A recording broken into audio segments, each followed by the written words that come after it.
The phone buzzed on the nightstand, its sound cutting through the heavy silence like a blade. 2:47 a.m. Her name lit up the screen. Claire. I didn't answer. I just lay there, eyes wide in the dark, the sheets cold beside me where she should have been. The silence stretched, thick and full of everything I didn't want to face. She still wasn't home. Again. Instead of picking up, I sat up, swung my legs over the edge of the bed, and stared at the door like it might explain something. It didn't.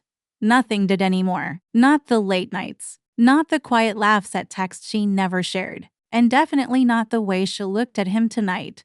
That image burned in me like acid, her head tilted back, laughing like she used to with me, eyes locked on someone else. A colleague, she'd said. Just a colleague. I'd gone there tonight to drop off her scarf. That's it. I wasn't trying to catch her. I wasn't even suspicious. I just knew she'd forgotten it.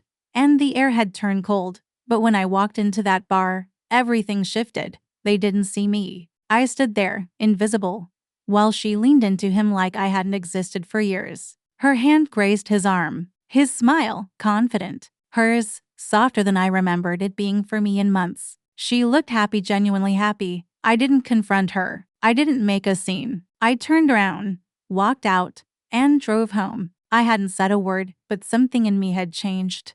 Now, the phone buzzed again. Another call from Claire. I stood slowly and walked toward the front door. My footsteps felt like someone else's. At the door, I reached for the deadbolt and turned it with a click that felt final, like closing a chapter, like sealing off a room where something had died. She wasn't coming in tonight. She could stand outside in the cold, just like I had stood outside of her life for months. Just like I had stood in that bar watching her fall for someone else in real time. I poured a finger of bourbon, sat in the living room, and stared into the shadows. Her coat was still on the hook, her slippers still by the door. Everything looked normal, but nothing was. I'd spent too long making excuses for the late hours, the quiet moods, the distance. I'd told myself we were just going through a rough patch. That couple's drift. That love doesn't always stay loud. But I knew better now. I saw it on her face tonight, the glow, the ease, the joy I hadn't given her in a long time. Or maybe, the joy she stopped letting me give her. The phone went quiet. No more buzzing. Just the hum of the fridge and the faint creak of the old house settling around me. I sipped the bourbon slowly. It didn't burn tonight. It felt deserved. She made her choice. And now, so had I. It was supposed to be a simple gesture. She'd forgotten her scarf, that morning blue wool with little white flecks she said reminded her of winter stars. I was driving near her office anyway. I thought it'd be a sweet surprise. The bar was just round the corner. Some upscale spot her team liked for post-project drinks. She'd mentioned it in passing, never with much detail, never with a name. But when I walked in, scarf in hand, I didn't feel like a husband. I felt like a stranger stepping into someone else's story. The lighting was low, moody. Candles flickered on dark tables. People laughed in little pockets of warmth, drinks clinking, ties loosened. I scanned for her. And then I saw her. Claire was in the far corner, near the back booth. She didn't see me till lost in the moment. Her body was angled toward him, close. Too close. One hand played idly with her glass. The other rested lightly familiar on the table between them. He leaned in, whispered something. She laughed. God, that laugh.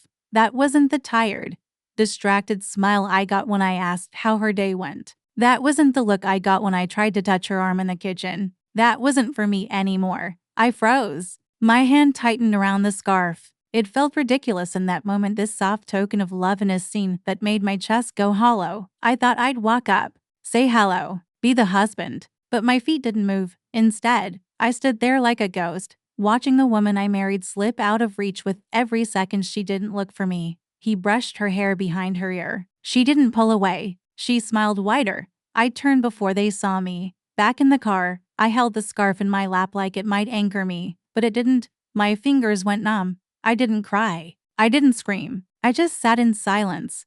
Headlights washing over dark streets while her laughter echoed in my skull. That sound used to be mine. At a red light, I glanced at my reflection in the window. I looked older than I remembered, more tired, less loved.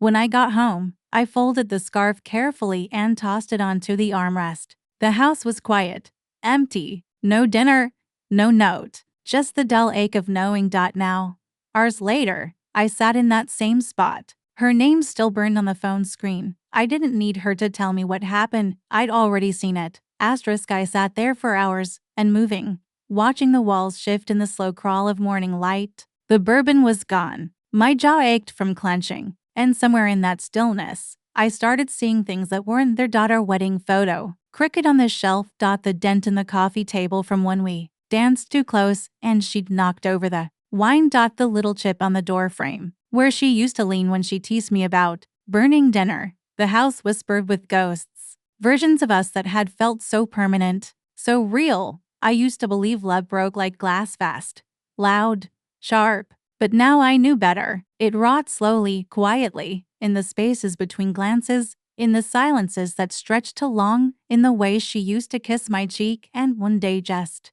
didn't. The signs had been there. I just didn't want to see them. Late nights that turned into early mornings, texts she typed it quickly to explain, a laugh that stopped sounding familiar. Even her scent had changed. A different perfume, lighter, brighter, like she was becoming someone I no longer knew. My phone buzzed again. I didn't check it. I didn't need to. It would be her. And what could she possibly say that would make any of this different? That it was harmless. That it was just a kiss. That she didn't mean to fall away from me. I ran my hands through my hair and looked around the room like it might offer answers, but it was full of shadows and echoes. She had loved me here, once. I believed that. But whatever we had now wasn't love, it was history. And it was haunting me. I stood up, walked to the mantel, touched the edge of that wedding photo. We looked so young, so stupidly hopeful. I wanted to rip it off the wall, smash it, burn it, but I didn't. I just turned it face down. I didn't need reminders anymore. Then I heard the sound, faint but sharp, a key in the door. She was here. And I wasn't sure what scared me more, what she would say, or what I might feel when I looked into her eyes and saw a stranger.